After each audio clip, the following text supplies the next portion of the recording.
Hello! ఎట్లా ఉన్నారు? Welcome to Ratan kitchen అండి. ఈరోజు నేను మీకు ఒక హెల్తీ రెసిపీ చూపించబోతున్నాను. దీనికోసం మనకు కావాల్సినవి ఉలవలు. సో, దీనికి మనం ఏం చేస్తున్నామంటే ఒక 2 టీ స్పూన్స్ ఉలవలు వేస్తున్నానండి. వేసుకొని ఒక్కసారి శుభ్రంగా కడుక్కుంటాము. దీన్ని కడిగాక ఒక 1 గ్లాస్ వాటర్ పోయాలి.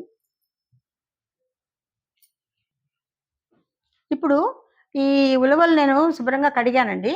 కడిగాక ఇందులో ఒక 1 గ్లాస్ ఆఫ్ వాటర్ పోద్దాము. ఒక గ్లాస్ ఫుల్ గ్లాస్ మంచినీళ్ళ గ్లాస్‌తో పోసాను నేను. పోసేసి ఒక్కసారి ఇది మంచిగా కలియబెట్టేసి ఓవర్ నైట్ నానబెట్టేద్దాము. అంటే ఒక 8-9 గంటల పాటు నానితే సరిపోతుంది. ఇదిగోండి. ఇప్పుడు మనం ఒక 9 అవర్స్ అయింది నేను నానబెట్టి. ఇవి ఒక్కొక్కటి మీరు చూసారంటే ఒకటి స్వెల్లింగ్ ఉబ్బుతాయి మంచిగా.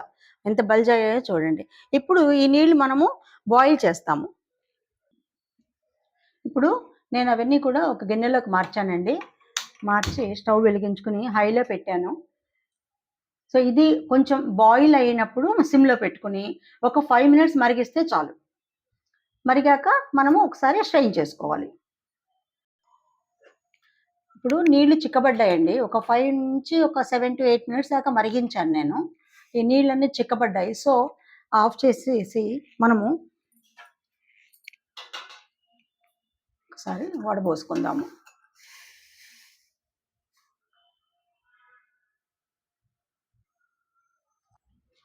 ఇప్పుడు మనం ఇందులో ఒక 1 పించ్ ఆఫ్ మన మిరియాల పొడి వేద్దామండి. లేదంటే కొద్దిగా తాగే వాళ్ళకైతే ఇంకొంచెం వేసుకోవచ్చు. అలాగే సాల్ట్ కూడా ఒక పించ్ కొంచెం అంతే. శుభ్రంగా కలిపేసుకొని కొంచెం చల్లారాక తాగటమే. అయితే ఇది మనకి ఈ డయాబెటిక్స్ వాళ్ళకి కూడా చాలా ఉపయోగం అండి. షుగర్ కంట్రోల్‌లో ఉంటుంది.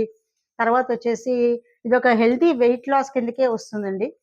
ఇంకా వచ్చి మనకి మినరల్స్ ఐరన్, కాల్షియం, ఫాస్ఫరస్ ఇలాంటి మినరల్స్ కూడా మనకి ఫ్యాట్‌లో కలుస్తాయి. అట్లాగే healthy gut and moreover మనకేంటంటే ఇది కిడ్నీ స్టోన్స్‌ని కూడా కరిగిస్తుంది. సో, ఇలా చాలా బెనిఫిట్స్ ఉన్నాయి ఈ సూప్‌లో. సో, ఇది అందరూ వాడి మంచి హెల్త్ గెయిన్ చేసుకోవాలని నేను కోరుకుంటున్నాను. అండ్ ఇంకొకటి చెప్పడం మర్చిపోయాను. మనకిది లిపిడ్ ప్రొఫైల్‌కి ఇట్ ఇంప్రూవ్స్ అండి. మొత్తం ఓవరాల్ లిపిడ్ ప్రొఫైల్ మనకి ఇంప్రూవ్ చేస్తుంది. సో, ఈ వీడియో కనుక మీకు నచ్చినట్టయితే లైక్ చేయండి, షేర్ చేయండి, సబ్స్క్రైబ్ చేయండి. అండ్ ఏమన్నా కామెంట్స్ ఉంటే కూడా మీరు పెట్టొచ్చు. మీ కామెంట్స్ నాకు చాలా వాల్యుయబుల్ అండి. Thank you very much.